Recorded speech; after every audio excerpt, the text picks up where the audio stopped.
Narmada యశాల audio సిరీస్కి స్వాగతం. నేను మీ నర్మదా. రాఖీ జస్వికల రొమాంటిక్ లవ్ స్టోరీ భాగం 61.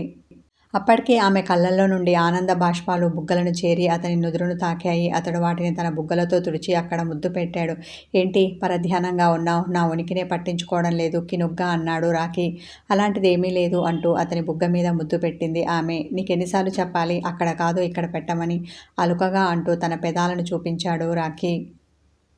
ఆమె పళ్ళన్నీ కనిపించేలా నవ్వి, అది మీ పని నాది కాదు అన్న ఆమె, అయినా మీరు నా సొంతమైనప్పుడు ఎక్కడ పెడితే ఏంటి? కళ్ళతో పాటు కనుబొమ్మలు ఎగరవేసింది. అలాగా, అయితే నువ్వు కూడా నా సొంతమేగా.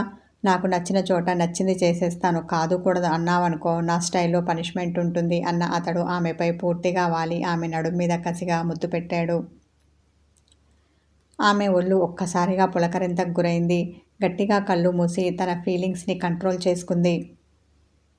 సారీ, ఇక మీదట మీరు చెప్పిన చోట ముద్దు పెడతాను అంటూ అతని గరుకు గడ్డం చేసిన అల్లరికి మెలికలు తిరిగింది. Nothing doing. కాలు జారినా తీసుకోవచ్చేమో, కానీ నోరు జారితే తీసుకోలేము. నువ్వు ఆల్రెడీ మాట ఇచ్చేశావు నీ తనువు నాదని, నచ్చినట్టు చేసుకోమని. ఇప్పుడెందుకు అడ్డు చెప్తావు అంటూ ఆమె నాభి చుట్టూ తన చూపుడు వేలితో రౌండ్గా సున్నాలు చుట్టాడు. అతని మునివేళ్ల స్పర్శ ఆమెలో తమకాన్ని రేపింది. అతని తలని తన పొట్టకేసి బలంగా అదిమింది. అక్కడ అతను సౌండ్ వచ్చేలా ముద్దు పెట్టాడు. అతని కూర మీసం గిలిగింతలు పెట్టింది. ఇదిగో మళ్ళీ నవ్వు తెప్పిస్తున్నావు. ఇలా నవ్వించమని నేను అనలేదు కదా అంటూ నవ్వును ఆపుకునే ప్రయత్నం చేసింది జస్వి. ఆమె వల్ల కాలేదు. ఆమె గులాబీ పెదాలను దాటుకుని చిరునవ్వు బయటికి వచ్చింది. నువ్వు నవ్వితే బాగుంటావు జస్వి, ఎప్పుడిలా నవ్వుతూ ఉండు. అచ్చం ఆమె అన్నట్టుగానే అతడు ఆమెతో అన్నాడు. అది మీ మీద ఆధారపడి ఉంటుంది హస్బెండ్ గారు అంటూ అతని కోటేరు ముక్కును పట్టి లాగింది జస్వి. ఆహా అన్న అతడు, అయితే ఇక మీదట నవ్విస్తూనే ఉంటాను అంటూ మరోసారి ఆమె నాభి మీద ముద్దు పెట్టాడు. ఈసారి అతని పెదవులు చేసిన అల్లరికి ఆమె చిన్నగా కాదు ఏకంగా పెద్దగా నవ్వేసింది. ఉష్ చిన్నగా బయటకు వినబడుతుంది. అసలే మనమంటే ఈర్ష్యపడి చచ్చేవాళ్ళు ఉన్నారు ఇక్కడ. కుళ్ళుకొని రాత్రంతా ఏడుస్తూ నిద్రపోరు. పాపం వాళ్ళ నిద్ర ఎందుకు డిస్టర్బ్ చేస్తావు అన్నాడు రాఖీ. అతడు ఎవరి గురించి అన్నాడో ఆమెకు అర్థమవ్వగా, మీరు ఇలాంటి విషయాలు ఎప్పటి నుండి పట్టించుకుంటున్నారో విస్మయంతో అడిగింది. నేను పట్టించుకోనట్టు కనిపిస్తాను, కానీ ప్రతిదీ పట్టించుకుంటాను అన్న అతడు వెలకిలా పడుకొని నెత్తిమీద కింద చేతులు పెట్టుకున్నాడు. నేను అదే అనుకున్నా అన్న ఆమె అతని ఎదపై వాలింది. అతడు ఆలోచనగా రూప్ కేసు చూస్తుంటే ఈ టైంలో ఏం థింక్ చేస్తున్నారు అంటూ అతని బుగ్గ కొరికింది. రేపు నువ్వు నాతో రావాలి అన్నాడు రాఖీ. ఎక్కడికి ఆశ్చర్యంతో అడిగింది జస్వి. చెప్తే కానీ రావా? చిరుకోపం చూపించాడు అతడు. వస్తాను, కానీ మీరలా కోపగించుకోకండి అంటూ అతని ఎదపై తలపెట్టుకుంది. ఆమె వీపు మీద చెయ్యి వేసి చిన్నగా నిమిరాడు రాఖీ. ఆమె మౌనంగా ఉండడం చూసి, ఏమైనా నాతో చెప్పాలి అనుకున్నావా మృదువుగా అడిగాడు. తల ఎత్తి అతన్ని చూసిన జస్వి, మీరు కోపగించుకోనంటే చెప్తాను అంది. సరే చెప్పు అన్నాడు రాఖీ. మరేమో అని చెప్పడానికి సంశయించింది. పర్లేదు చెప్పు అన్నాడు అతడు. వచ్చే నెలలో ముహూర్తాలున్నాయట. శ్రేయ పెళ్లి చేసేద్దాం. ఎలాగో ఈ వారంలో తన ఎగ్జామ్స్ అయిపోతాయి కదా అంటూ అతడు ఏమంటాడోనని బెరుగ్గా చూసింది జస్వి. ఇంత సడన్గా దానికి పెళ్లి చేయాలి అన్న ఆలోచన నీకెందుకు వచ్చింది? అనుమానంతో కనుబొమ్మలు ముడివేశాడు రాఖీ. తనకు వయసు వచ్చింది కదా, పెళ్లి చేస్తే బాగుంటుంది. మీ బాబాయ్కి కొంచెం కూడా బాధ్యత లేదు. ఎలాగో మీ చెల్లెలి పెళ్లి మీరే కదా చెయ్యాలి. ఇలా చేస్తే అయినా మీ పిన్నిలో మార్పు వస్తుందేమో లాజిక్గా మాట్లాడింది ఆమె. మా పిన్ని లాంటి వాళ్ళు ఎప్పటికీ మారరు, కానీ ముందు శ్రేయాకి పెళ్లి చేసుకునే ఉద్దేశం ఉందో లేదో తెలియదు. తనకిష్టం లేకుండా పెళ్లి చేయలేం కదా ఆలోచనగా అన్నాడు రాఖీ. నేను కనుక్కున్నాను, తను పెళ్లికి సిద్ధంగానే ఉంది. చిరునవ్వుతో అతన్ని చూసింది జస్వి.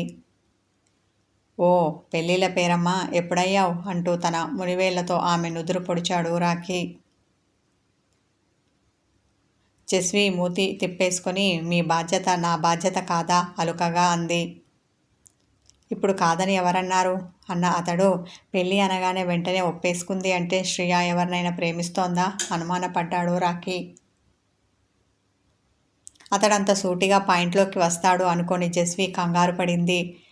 ఆమె తడబాటుని గమనించిన రాఖీ, ఎవరిని ప్రేమించిందట ఆరగా అడిగాడు. నీకు బాగా కావలసిన అతను, అంతేకాదు మొదటి నుండి నీకు తెలిసిన అతను అంటూ చిరునవ్వుతో పెదాలు సాగదీసింది జస్వి. అవునా, అతనెవరా అని తన మైండ్లో సెర్చ్ చేయడం మొదలుపెట్టాడు రాఖీ. మరీ అంతలా మీ బుర్రని కష్టపెట్టకండి, అతను ఎవరో నేనే చెప్పేస్తాను అంటూ పెదాలు బిగించింది జస్వి. పెద్ద ముత్తైదువ అయిపోయావు నువ్వు అదోలా అన్న అతను ఎవరో చెప్పమన్నట్టు చూశాడు. చెప్పాక అతన్ని మీరు ఏమీ అనకూడదు, అలా అని నాకు మాట ఇవ్వండి, చెయ్యి ముందుకు చాపింది. అంటే నేనిప్పుడు ప్రామిస్ చేయాలా? కోపంగా ఆమెను చూశాడు. ఇదిగో ఈ కోపం అంటేనే నాకు భయం, తీరా చెప్పాక అతన్ని ఏమైనా చేస్తే అందుకే చెప్పడానికి సంకోచిస్తున్నాను అన్న ఆమె ముందు ప్రామిస్ చేయండి అంది. సరే ప్రామిస్ అంటూ ఆమె చేతిలో తన చెయ్యి వేశాడు రాఖీ. అతన్ని ఎవరో కాదు, నీ బెస్ట్ ఫ్రెండ్ దేవ్ అంటూ చిరునవ్వుతో అతన్ని చూసింది. వాడా అంటూ షాక్ అయ్యాడు రాఖీ. తనకేమైంది, బాగానే ఉన్నాడుగా, పైగా అతను ఎలాంటి వాడో నీకు బాగా తెలుసు. అంతేకాదు వాళ్ళిద్దరూ ఒకరినొకరు ఇష్టపడుతున్నారు. శ్రియ పెళ్ళంటూ చేసుకుంటే దేవుని మాత్రమే చేసుకుంటానని ఖచ్చితంగా చెప్పేసింది అన్న జస్వి. దేవ్ తనని కలిసి మాట్లాడిన విషయం చెప్పలేదు. అలా చెప్తే అతడు కోపగించుకుంటాడని ఆమెకు తెలుసు. ఈ విషయంలో అతను ప్రొసెసివ్.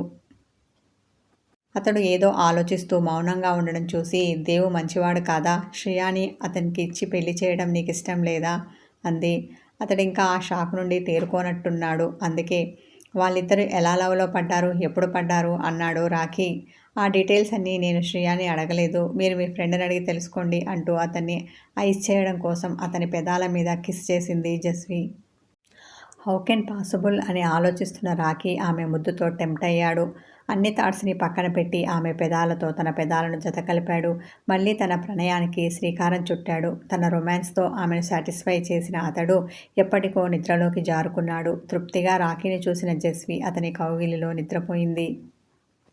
ఉదయం జస్విని ఆమె ఆఫీస్ దగ్గర డ్రాప్ చేసిన రాఖీ, నీ ప్రోగ్రాం అవ్వగానే మేనేజర్ వస్తాడు, అతనితో పాటు వచ్చేయ్ అన్నాడు. ఆమె తల ఆడించి ఆఫీస్ లోపలికి వెళ్ళింది. ముందుగా ప్రిపరేషన్, ఆ తర్వాత ప్రోగ్రాం అయ్యేసరికి 2 గంటల సమయం పట్టింది ఆమెకు. ఆమె కోసం పార్కింగ్ ఏరియాలో మేనేజర్ ఎదురు చూస్తూ ఉన్నాడు. పని మీద వెళ్తున్నానని దీపుకు చెప్పి మేనేజర్ వెంట బయలుదేరింది జస్వి.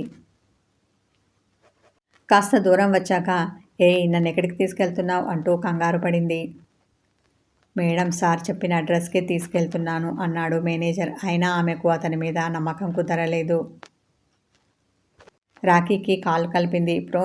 ఫోన్ రింగ్ అయింది, కానీ అతను లిఫ్ట్ చేయలేదు. దాంతో ఆమెకు కంగారు మరింత ఎక్కువైంది. మేడం మీరు టెన్షన్ అవ్వకండి, నేను కరెక్ట్గానే తీసుకెళ్తున్నాను మేనేజర్ అన్నా కానీ ఆమె ప్రశాంతంగా ఉండలేకపోయింది. ఆమె అరగంట టెన్షన్ పడ్డాక కానీ గమ్యం చేరలేదు. కారు ఆగగానే రాఖీ కనిపించాడు. అప్పుడు కానీ ఆమె మనసు కుదుట పడలేదు. కారు దిగి ఒక్క ఉదుకున అతన్ని చేరి హక్ చేసుకుంది. ఆమె గుండెదడ అతనికి తెలుస్తుంటే ఏమైంది అంటూ ఆమె చుట్టూ చెయ్యి వేసి పొదిమి పట్టుకున్నాడు రాఖీ. తల అడ్డంగా ఊపేసి, నన్ను ఇక్కడికి ఎందుకు రప్పించారు అంటూ తల ఎత్తి అతన్ని చూసింది. వచ్చావుగా నీకే తెలుస్తుంది అన్న అతడు ఆమె చెయ్యి పట్టుకొని లోపలికి తీసుకెళ్లాడు. అక్కడ కుర్చీలో కాళ్ళు చేతులు కట్టేయబడి ఉన్న రీతును చూసి ఆమె షాక్ అయింది. ఏమండి, ఏంటి ఇదంతా అయోమయంతో అడిగింది. నువ్వు చూస్తూ ఉండు, తెలుస్తుంది అన్న అతడు ఆమె శరీరం సన్నగా వణుకుతుంటే అక్కడ ఉన్న కుర్చీలో కూర్చోబెట్టాడు. రీతు, ఇప్పటికైనా జరిగిందేంటో చెప్తావా అంటూ తన కుడి చేతి మణికట్టుని ఎడమ చేత్తో నలుపుకున్నాడు రాఖీ. రీతుని ఎందుకు ఇక్కడ బంధించారు, ఎవరు బంధించారు బేలగా అడిగింది. అంతేకాదు లేచి ఆమె దగ్గరికి వచ్చి కట్టు విప్పబోయింది జస్వి. జస్వి అంటూ ఆమె రెక్క పట్టుకుని ఆపేశాడు రాఖీ. ఆమె నా చెల్లెలండి, అలా ఎలా కట్టేస్తారు అంటుంటే బాధతో ఆమె కళ్ళల్లో నుండి కన్నీళ్లు కారాయి. చెల్లెలే కాదని ఎవరన్నారు, కానీ నీకు తెలియకుండా నీ మీద ఎన్నో కుట్రలు చేసింది అంటూ అదోలా నవ్వాడు రాఖీ. నా సెల్ కొట్టేసి నాలాగా తను మెసేజ్ పెట్టింది, కాదనను, కానీ మీరన్నట్టు తను చెడ్డదేమీ కాదు అంటూ రీతుని వెనకేసుకొచ్చింది జస్వి. అలాగా వెటకారమాడిన అతడు తను ఏం చేసిందో తన నోటితోనే చెప్తుంది విను అని జస్విని మళ్ళీ కుర్చీలో కూర్చోబెట్టాడు. నైనిటాల్లో జస్వి సాఫ్ట్ డ్రింక్లో డ్రగ్స్ కలిపింది మొదలు జస్వి పేరుతో ఎలాంటి మెసేజ్ పెట్టింది, ఎలా అబ్బాయిలను మోసం చేసింది అన్ని వివరంగా చెప్పింది రీతు. అదంతా వింటూ నివ్వరపోయింది జస్వి. ఆ మోహన్ చరణ్ నీకెలా తెలుసు అడిగాడు రాఖీ. నాకు వాళ్ళు తెలీదు, వాళ్ళకే నేను తెలుసట అంది రీతు. తల పంకించిన రాఖీ అక్కడే ఉన్న దేవుని చూశాడు. అతని కంటి భాషను అర్థం చేసుకున్న దేవ్ పక్క గదికి వెళ్ళి వెనక్కి చేతులు కట్టేసి ఉన్న చరణ్ మోహన్ని తీసుకొని వచ్చాడు. ఈ అమ్మాయి నీకు ఎలా తెలుసు? వాళ్ళని సీరియస్గా అడిగాడు రాఖీ. వాళ్ళు మొదట చెప్పడానికి ఇష్టపడలేదు. వాళ్ళ ముఖం మీద బాక్సింగ్ పంచులు విసరగానే చరణ్ స్పృహ తప్పగా మోహన్ చెప్పడం మొదలుపెట్టాడు. నువ్వు హాసిని ఇష్టపడుతున్నావని మాటల సందర్భంలో దేవ్ ద్వారా తెలిసింది. నువ్వు ఇష్టపడ్డ వాళ్ళని నీకు దూరం చేసి నిన్ను బాధ పెట్టాలి అనుకున్నాను. హాసినికి సంబంధించి ఎవరైనా ఉన్నారా అని ఈ చరణ్తో ఎంక్వైరీ చేయించాను. అప్పుడే మాకు రీతు గురించి తెలిసింది. ఆమె డబ్బు కోసం ఏమైనా చేస్తుందని అర్థం చేసుకున్న మేము డబ్బు ఆశ చూపించి మాకు రావాల్సిన ఇన్ఫర్మేషన్ ఆమె దగ్గర నుండి తీసుకున్నాం. ఇక మొన్న నువ్వు నీ భార్యతో కలిసి ఉన్న పడకగది ఫోటో కూడా ఈ రీతు నాకు పంపిందే. నేను ఆ ఫోటోని మార్పింగ్ చేసి నీకు బద్ధశత్రువైన చక్రవర్తికి పంపించాను. అతడు నిన్ను బ్లాక్మెయిల్ చేస్తాడు అనుకుంటే అతడే దొరికిపోయాడు. తద్వారా మేము దొరికాం అంటూ వాస్తవం ఏమిటో చెప్పాడు. తన కుటిల బుద్ధిని బయటపెట్టాడు మోహన్. అంతా విన్న రాఖీ ఇప్పుడు మిమ్మల్ని ఏం చేయాలి అసహనంతో అన్నాడు. నీ కసి కొద్దీ కొట్టు, లేదంటే పోలీసులకు పట్టించేయి, అంతేకాని మమ్మల్ని చంపొద్దు అంటూ ప్రాధేయపడ్డాడు. అప్పుడే స్పృహలోకి వచ్చిన చరణ్ తల ఆడించిన రాఖీ జస్వి రీతుని ఏం చేద్దామంటావు అన్నాడు. ఆమె ఏం చెప్పేదో కానీ ప్లీజ్ బావా, నన్ను పోలీసులకు పట్టించొద్దు. నేను మారిపోయాను, ఇక మీదట బుద్ధిగా ఉంటాను. అక్కను కానీ నిన్ను కానీ ఇబ్బంది పెట్టే పనులు అసలు చెయ్యను అంటూ ప్రాధేయపడింది.